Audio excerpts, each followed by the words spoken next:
Hello and welcome to the Map Layer tool tutorial for the Crown Land Use Policy Atlas. The Policy Atlas has 4 categories of map layers: labels, Crown Land Use data, thematic data, and a background map. The most important layer when searching for recreational purposes are the Crown Land Use data and the labels layers. So you can search the map by intended uses, and then those areas are labeled to find policy reports later. And then also the background map can be useful when trip planning and understanding the locations that you're looking at. So step 1 is opening the layer tool.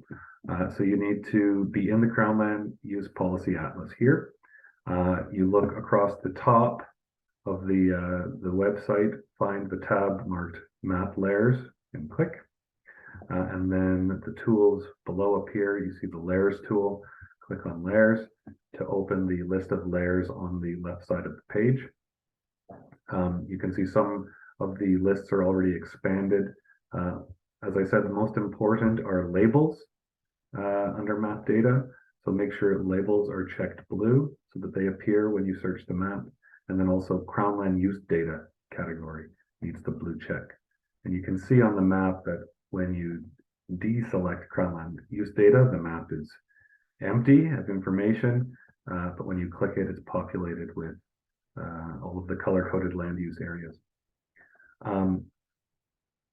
Thematic data is extra information that is not relevant really for searching for general land uses, especially for recreational purposes. So we can just turn that layer off. And then at the very bottom is the background map layer. So operating the different layers, make sure that labels is checked, Crown Land Use data is checked. There are further categories that can be subdivided or highlighted, but it's usually good just to keep all of the Crown Land Use data layers open. You can see on the map that it is color-coded by Crown Land Use areas.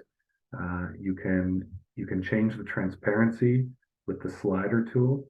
So right now it's set quite low, but if you move it to the rightmost position, the Crown Land Use data is highlighted and superimposed over the background map.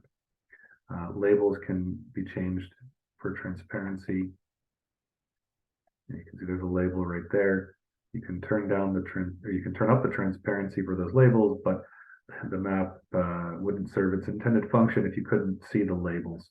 So make the labels totally untransparent, totally opaque, and then it's easier to operate the map if the Crown Land Use data is highlighted in this way. Now, that might become a problem if you want to change the view to use the background map. So you scroll to the bottom of the layers list, find the background map. It can also be toggled off and on. The background map is further subdivided into a topographic map and then satellite imagery of the province. So you can select that. But then as you can see on the map, the superimposed image of the Crown Land Use data is fully highlighted, even though the transparency on the other maps are set to the rightmost position. So to see the background map from here, you need to go back to the categories of labels, Crown Land Use data, and make them more transparent or off, to take them off of the map. And then you can adjust the transparency of the other background map to change the layer that we're seeing from satellite imagery to the topographic imagery.